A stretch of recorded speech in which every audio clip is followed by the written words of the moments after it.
Welcome to the Salmon Runs YouTube. Enjoy the video. Open Inshot and tap Photo to import the image from your gallery or camera roll.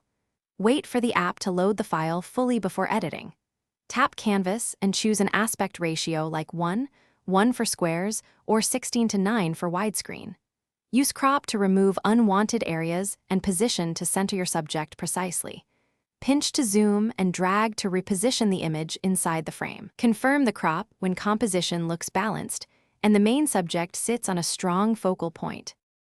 Open Adjust to refine exposure and tonal balance with precise sliders.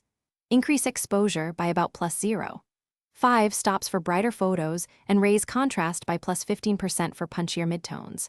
Move saturation to enhance color and tweak temperature to warm or cool the image slightly. Reduce highlights and increase shadows to reveal detail in bright and dark areas.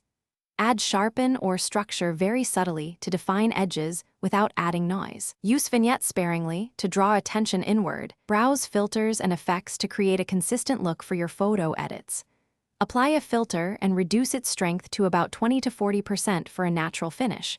Use the Tools menu to add text, choose a font, set font size and opacity, and position text with the on-screen guides. Add stickers or overlays on separate layers and adjust blend modes when available. When you finish, choose Export and set resolution to 1080px and quality to 80% for web sharing. Save the final image to your gallery or share directly to Instagram. Thanks for watching. Consider subscribing if we helped you.